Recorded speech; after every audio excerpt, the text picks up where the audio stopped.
పెట్టుకోవటమో. రాత్రి ఒక ముస్లిం మైనారిటీ మహిళ వచ్చింది, 2 లక్షలు నేను కొన్నానని చెప్పింది. నీకు ఫ్రీగా ఇస్తాను, 2 లక్షలు వెనక్కి తీసుకోమని చెప్పాను. ఫ్రీగా ఇస్తాం, 2 లక్షలు మీరు వెనక్కి తీసుకోండి. ఎవరైతే అమ్మారో అదే ఇల్లు ఆ అమ్మినతను క్యాన్సిల్ చేసి అదే ముస్లిం మైనారిటీ మహిళకి ఇస్తామని చెప్పాను.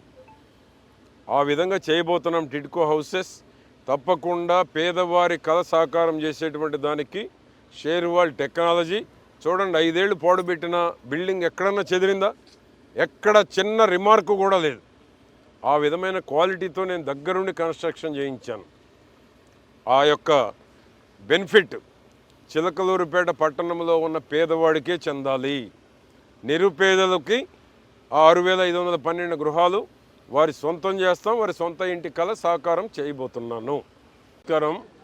చిలకలూరుపేటలో మంచినీటి సౌకర్యం లేక గత 2 నెలలుగా రోజు మార్చి రోజు కావచ్చు, కొన్ని ప్రాంతాల్లో నీరు అందకపోవచ్చు, కొన్ని ప్రాంతాల్లో ట్యాంకర్లు సరఫరా చేయకపోవచ్చు. గత 2-3 నెలల నుంచి చిలకలూరుపేట పట్టణంలో మంచినీటికి అనేక అవస్థలు పడినటువంటి పరిస్థితిని మీరు అందరూ చూశారు. ఈ రోజున అటువంటి పరిస్థితి నుంచి చంద్రబాబు నాయుడు గారు ముఖ్యమంత్రి అయిన తరువాత గత పాలకులు చెరువుకు నీరు నింపడంలో కూడా విఫలం చెందారు. వారి పేరు చెప్పడం కూడా వృధా. వారి పేరు చెప్పడం కానీ వారి ముఖ్యమంత్రి పేరు చెప్పడం కూడా, ఎందుకంటే అవసరం లేనటువంటి పరిస్థితి ఉంది ఈరోజు రాష్ట్రంలో. వారి పేరు పదే పదే ఉచ్చరించి వాళ్ళ విలువలు పెంచే కన్నా వారి వైఫల్యం, చెరువుకు నీళ్లు పెట్టేటువంటి దాంట్లో కూడా శ్రద్ధ చూపెట్టినటువంటి గత పాలకులు చంద్రబాబు నాయుడు గారు ముఖ్యమంత్రి కాగానే ఇరిగేషన్ మంత్రి రామానాయుడు గారు వెంటనే చిలకలూరుపేట ఇబ్బందులు పడుతుంది, వినుకొండ ఇబ్బందులు పడుతుందని వారి దృష్టికి తీసుకువెళ్ళగానే వెంటనే నీరు విడుదల చేయటం జరిగింది. విడుదల చేసిన దగ్గర నుంచి, ఎందుకంటే పోయిన బుధవారం రిలీజ్ చేశారు, దాదాపు ఇప్పుడు ఈరోజు శనివారం, అంటే 10 రోజులు అవుతుంది. మరలా 6వ తేదీ వరకు నీళ్ళు వస్తున్నాయి. 6వ తేదీ వరకు అంటే మొదట 5 టీఎంసీలు అనుకున్నాము, ఇప్పుడు మరొక 3 టీఎంసీలు కూడా పెంచారు. 8 టీఎంసీల నీరు రేపు 6వ తేదీ వరకు నీళ్ళు వస్తున్నాయి. చిలకలూరుపేటలో ఎక్కనటువంటి ప్రాంతానికి కూడా నీరు ఎక్కేటువంటి విధంగా నీరు విడుదల చేయమని చెప్పాం. అంటే నీరు డిశ్చార్జ్, నీటి విడుదల పరిమాణాన్ని పెంచమని కూడా చెప్పడం జరిగింది. ఏ రోజైతే సాగర్లో రిలీజ్ చేశారో ఆ రోజు నుంచి నీటి పరిమాణాన్ని కూడా పెంచి పట్టణంలో మంచినీటి తాగునీటికి ఎక్కడ ఇబ్బంది రాకుండా ఉండాలి. దానికోసం ఎంత వాటర్ రిలీజ్ చేయాలనో అంత వాటర్ రిలీజ్ చేయమని చెప్పాము.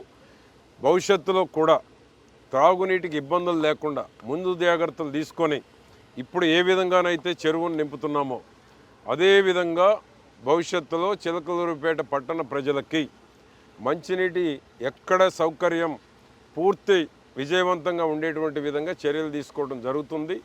త్రాగునీటి అవసరాలకు ఎక్కడ ఇబ్బందులు ఉండే పరిస్థితి లేదు.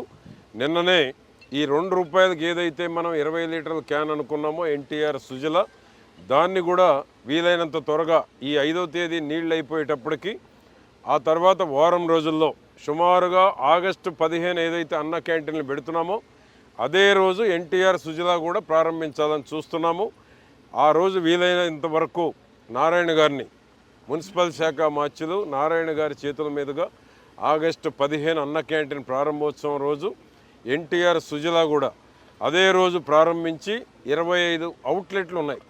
25గా మదన్ 25 అవుట్లెట్లు, అంటే 25 అవుట్లెట్ల ద్వారా పేదవారందరికీ మంచినీటి మినరల్ వాటర్, కిన్లే బిస్లరీ వాటర్కి సమానమైనటువంటి మన ట్రీట్మెంట్ ప్లాంట్, అది RO ప్లాంట్ CSR ఫండ్స్లో 6 కోట్ల రూపాయలతో ఆ రోజు నిర్మాణం చేస్తే ఒక అవినీతి మంత్రి వచ్చి 5 ఏళ్ళు పాడుపెట్టారు.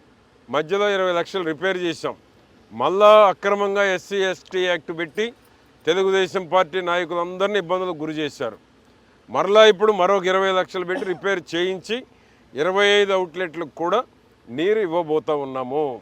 25 అవుట్లెట్ల ద్వారా కొన్ని వేలాది కుటుంబాలకి మినరల్ వాటర్ అందుబాటులో తీసుకురాబోతున్నాం. చిలకలూరుపేట దాహార్తికి మంచినీటి సమస్య కొరత లేకుండా చేస్తున్నాము. ఇది చంద్రబాబు గారు కూటమి ప్రభుత్వం యొక్క గొప్పతనం అని తెలియజేస్తున్నాను. 1 2 టిడ్కో ఇళ్ళు దాదాపు చేతులు మారినాయి. చంద్రబాబు నాయుడు గారి కళ ఏంటి? పేదవాడి సొంత ఇంటి కళ సాకారం చేయాలనేటువంటిది చంద్రబాబు నాయుడు గారి యొక్క కళ. దీనికోసం నేను గతంలో మంత్రిగా ఉన్నప్పుడు కష్టపడి రాష్ట్రంలో పూర్తి చేసినటువంటి ఈ యొక్క టిడ్కో హౌసెస్, దీన్ని 5 ఏళ్లలో పిచ్చి చెట్లు మొదలై పాములు తిరగనై ఉండాలంటే భయానకమైనటువంటి పరిస్థితులను కల్పించి గత పాలకులు దీన్ని సర్వనాశనం చేశారు. దీన్ని ఇప్పుడు క్లీనింగ్ పెట్టాము. ఎక్కడెక్కడైతే దీన్ని తాకట్టు పెట్టారో అమ్ముకున్నారో మొత్తం క్యాన్సిల్ చేస్తున్నాం. మొత్తం క్యాన్సిల్ చేసి ఎవరైతే అక్కడ పేదవాళ్ళు చేరతారో రాజకీయాలకు అతీతంగా చిలకలూరుపేటలో పేదవారికి చేరిన తర్వాతనే రైట్స్ ఇవ్వబోతున్నాం. ఇక ముందు రైట్స్ ఇవ్వటం కాదు, తాళాలు ఇవ్వటం కాదు. తాళాలు ఇచ్చినవి కూడా వెనక్కి తీసుకుంటాం. ఎవరు దాంట్లో చేరితే వారికే రైట్స్ ఇస్తాం. కాబట్టి అద్దెకి ఇవ్వడానికి వీలు లేదు. నిరుపేదలకు చెందాలది. సొంత ఇంటి కళ, విలాసవంతమైనటువంటి షేర్వాల్ టెక్నాలజీ కట్టినటువంటి ఇళ్ళై పేదవాడి సొంత ఇంటి కళ సాకారం చేసేటువంటి దానికి నిన్ననే పోలీసు ఒక నైట్ అక్కడ ఉండటం కూడా చేశాం. ఎందుకంటే వాళ్ళకు ఒక రక్షణ కల్పించాలనేటువంటి ఉద్దేశంతో పోలీసులు ఒక నైట్ అక్కడే నిద్ర చేయమని చెప్పాం. వచ్చే నెలలో మేము కూడా ఒక రోజు అక్కడే నిద్ర చేస్తాం. మేము మా కౌన్సిలర్స్ అందరం దానిని ఒక న్యూ సిటీగా డెవలప్ చేయాలనేటువంటిది చంద్రబాబు నాయుడు గారి యొక్క కళ. ఆ కళను నిజం చేయాలంటే దానికి కావాల్సిన స్కూలు ఎక్కడెక్కడ ఏ వార్డులో రేషన్ కార్డ్స్ ఉన్నాయి అన్నీ ఇక్కడికి ట్రాన్స్ఫర్ చేస్తాం.